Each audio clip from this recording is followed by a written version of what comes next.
Bonjour, Michel Grandmont pour Semper Paratus. Comme vous voyez, je suis présentement sur la route, fait que je vais faire un petit peu moins de contact visuel probablement. Surtout que j'ai le soleil dans le visage comme ça se pose là. Aujourd'hui, ce que je voulais vous parler, c'est un aspect de la survie qui est plus rarement abordé un petit peu. La survie financière. On en parle moins parce qu'on n'aime pas ça parler d'argent.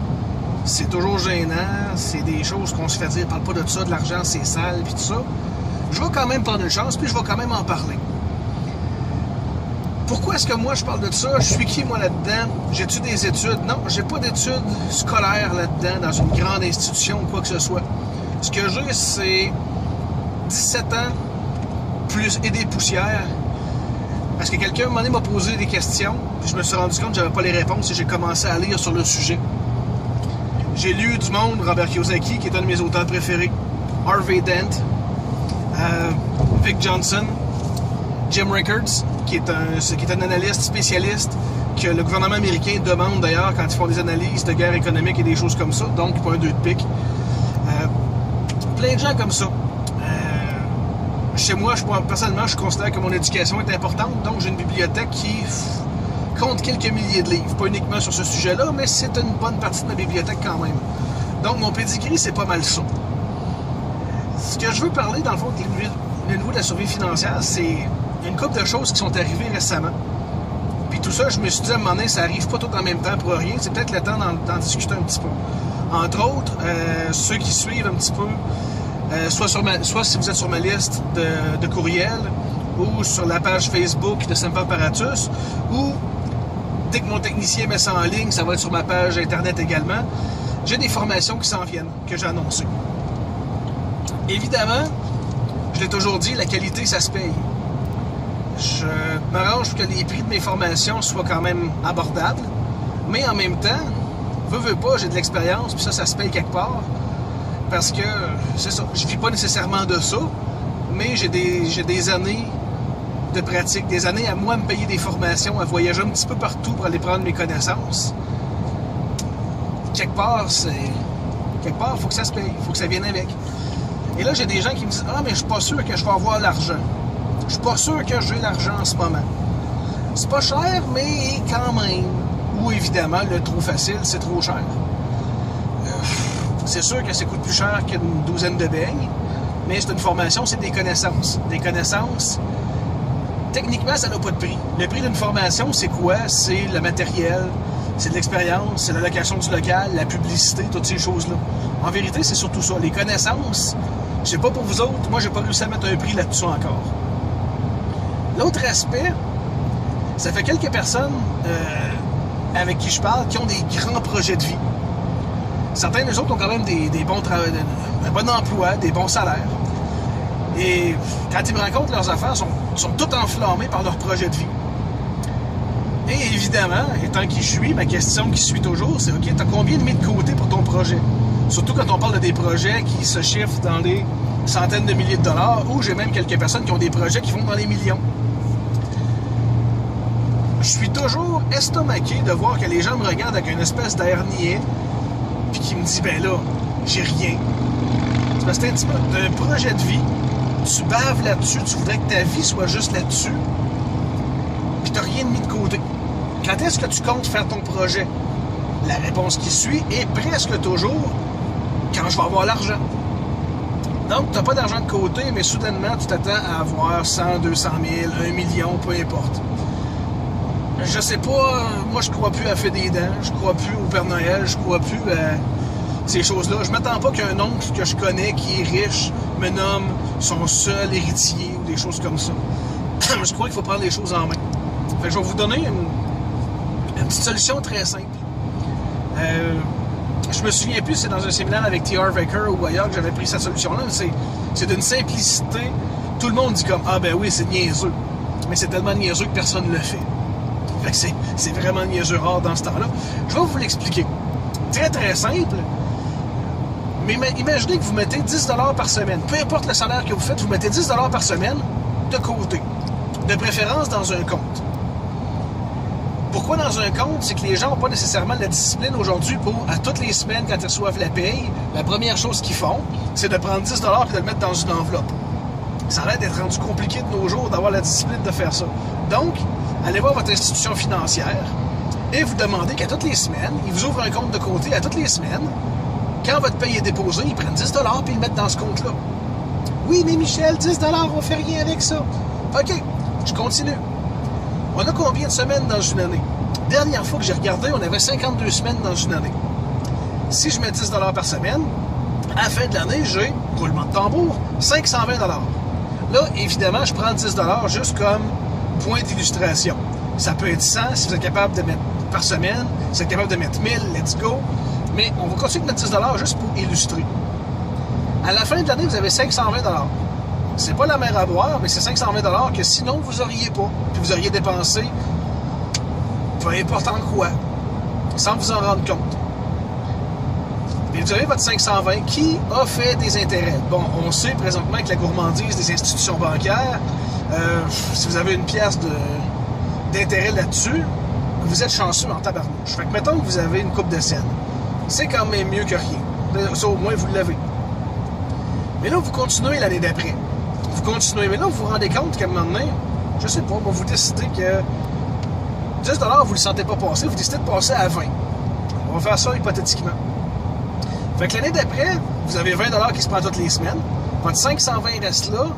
Et on continue d'additionner 20$ par semaine. Fait que là, on est rendu à 520 la première année. Plus 520 plus 520, 1040. 1040 plus 520, ça fait exact 1560 que vous n'auriez pas si vous n'aviez rien fait. Et ainsi de suite, et ainsi de suite. Et toutes les fois que vous apercevez de « Mon Dieu, je ne le sens pas passer, ce 20$-là » ou peu importe combien vous décidez de mettre, puis vous décidez de « Je vais en mettre un petit peu plus, puis un petit peu plus », vous devenez habitué à ça. Et vous avez de l'argent qui s'accumule. C'est ça pour réaliser vos grands projets de vie. En même temps, pour les institutions bancaires, vous montrez que vous êtes capable de faire de l'épargne. Une chose qui semble magique et incomprise dans le monde de notre société de crédit. Oui, je suis très sarcastique par rapport à tout ça, parce que veux pas, comme je disais, je lis beaucoup, je suis les chiffres. Et moi, j'ai trouvé ça étrange. J'ai une couple d'années en regardant Statistique Canada, les chiffres. C'était le taux d'épargne canadien moyen. OK, ça vous comprenez un petit peu ce que ça veut dire. On a pris tous les Canadiens, on a regardé c'est quoi le niveau d'épargne et on a fait une moyenne avec. Je vous laisse 3 secondes pour y penser à combien ça se situait par rapport à combien les gens gagnent. Le taux d'épargne canadien moyen était de moins 1%. Ça fait pas de la grosse épargne. Quand on est rendu dans le négatif, ça épargne pas fort. OK? Mais les gens ont des projets de vie. Ils ont pas une, mais des cartes de crédit, puis une carte de crédit qui paye l'autre, et ainsi de suite. Et on coule. C'est une façon facile de régler vos affaires, comme je dis, en mettant cette somme de côté-là. Et gardez pas cette somme-là Gardez pas ça pour dire toutes les fois que vous avez un problème, « Oh mon Dieu, je vais fouiller dedans. » Non. Il faut que cette somme-là soit pour un but précis. Et vous le sortez uniquement pour ce but-là et rien d'autre. Parce que si toutes les fois qu'il y a un problème, vous décidez d'aller piger là-dedans, il va toujours avoir des problèmes. C'est simple comme ça. En anglais, ils disent « If you save it for a rainy day, it will always rain. » Si tu le sauves pour le jour qu'il va pleuvoir, il va toujours pleuvoir. Okay? Donc cet argent-là, vous le mettez là pour une raison très précise, et vous y allez, et vous ne pigez pas dedans, à moins que ce soit pour cette raison-là. Que ce soit pour épargner ou pour investir dans d'autres choses, ou pour ce que je trouve qui, personnellement, est un des buts les plus nobles, votre propre éducation. Parce que l'éducation, ça ne s'arrête pas avec le secondaire 5 ou avec le cégep ou peu importe. Il arrive une chose après ça qui s'appelle la vie. Puis dans la vie, il faut continuer d'apprendre. J'avais un de mes professeurs qui disait « Quand tu arrêtes d'apprendre, tu meurs. » Puis il dit « Quand tu regardes ça, il y a un paquet de cadavres qui se promènent puis qui ne le savent pas. » Je vous laisse 3 secondes pour le rire. Et comprendre l'idée qui vient en arrière. Il y a plein de gens, moi je trouve ça incroyable. J'ai des amis qui sont chefs des ressources humaines ou des chefs d'entreprise et qui me comptent qu'à toutes les années ou à tous les quelques mois, c'est toujours les mêmes personnes qui viennent les voir et qui disent qu'ils méritent une augmentation de salaire. Et ils ont développé une technique que je trouve géniale. Ils demandent, OK, qu'est-ce qui fait que tu vaux plus maintenant pour l'entreprise? Immanquablement, les gens vont répondre, ben là, j'ai plus d'expérience. Quand ton expérience, c'est de peser sur un piton, ça fait pas une grosse expérience. C'est quoi? Si tu pèses plus rapidement? Tu fais quoi? Je sais pas. Et il me dit que c'est toujours la même chose. Habituellement, ceux qui valent pas plus pour l'entreprise, c'est ceux qui chialent pour une augmentation, puis c'est ceux qui viennent en demander tout le temps. Et les gens qui sont ceux qui veulent toujours apprendre plus, puis qui sont jamais satisfaits, sont habituellement ceux qui pensent pas d'aller en demander une. Ça, ce que je viens de vous expliquer là, c'est le syndrome de Dunning-Kruger.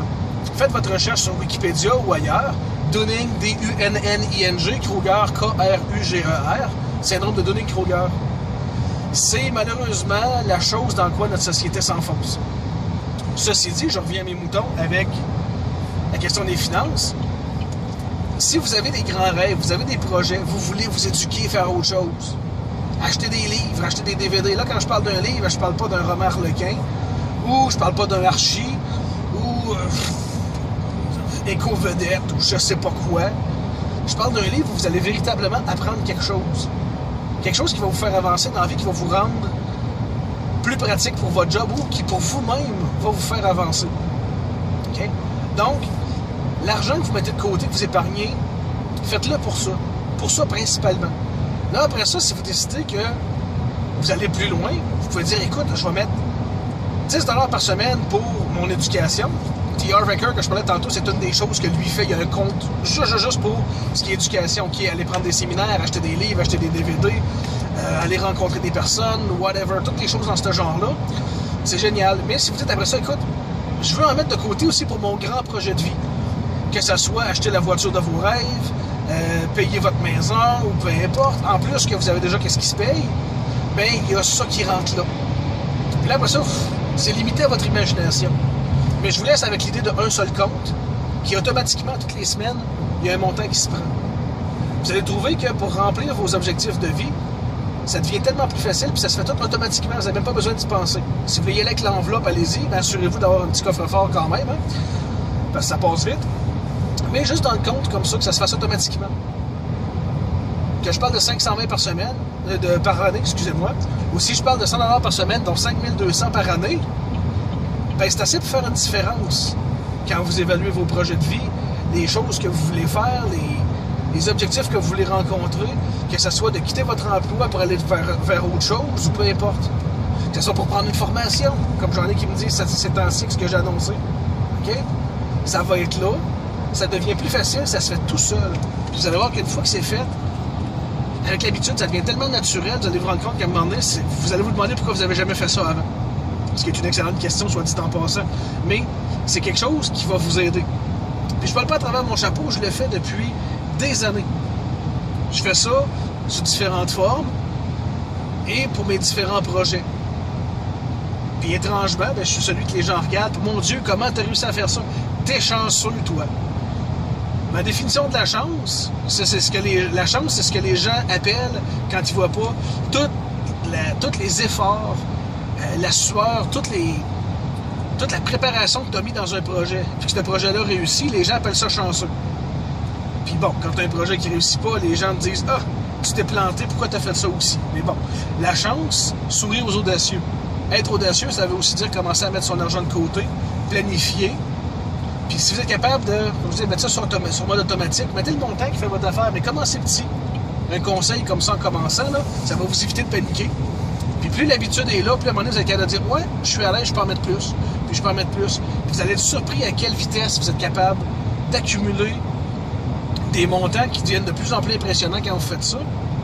Puis là, bon, on ne parlera pas des intérêts qui embarquent dessus, mais tant mieux si vous réussissez à avoir quelque chose qui a des bons intérêts. Mais c'est une excellente façon d'atteindre vos buts. Donc, c'est ce que je voulais vous partager aujourd'hui. Faites-en ce que vous voulez. Mais je veux dire, je pense que mon conseil fonctionne bien. Je l'utilise, ça fonctionne. J'ai plein de gens à qui j'ai parlé de ça, puis c'était soudainement une révélation. Et pour eux autres, ça fonctionne. Ceux à qui ça fonctionne pas, c'est habituellement ceux qui sont ça tellement niaiseux que dans le fond, c'est trop niaiseux pour qu'ils l'utilisent, puis ils le font pas. Faites juste vous dire, dans un an, si vous le faites, vous allez être rendu où? Puis dans un an, si vous le faites pas, vous allez être rendu où? Je pense que la question se répond d'elle-même. Fait que là-dessus, je vous laisse, parce que dans le fond, j'arrive à bon port, puis je pourrais plus vraiment me faire filmer pendant que... Parce que oui, je me fais filmer, je fais pas ça en même temps que je conduis. On filme pas pendant qu'on conduit, hein? C'est comme le texto. Mais je vais arriver bientôt. Fait que je vous laisse là-dessus. J'ai partagé ce que j'avais à partager. Si vous avez des questions, faites-moi les parvenir. Ça me fait plaisir. Si je suis capable de répondre à des questions, tant mieux. Conseiller des auteurs ou peu importe. Ou je sais pas, moi, ça s'est déjà arrivé. J'avais des gens qui avaient tellement de questions là-dessus que je me suis ramassé à donner une formation. Puis ça sera pas une formation où je vends des produits, où je vends un paquet d'affaires. Je travaille pas pour aucune institution bancaire ou pour quoi que ce soit. Mon but, c'est d'aider les gens. Et encore, comme n'importe quelle compétence ou n'importe quelle connaissance, c'est Semper Paratus. Rappelez-vous que mieux vaut avoir et pas avoir besoin qu'avoir besoin et pas avoir. Merci.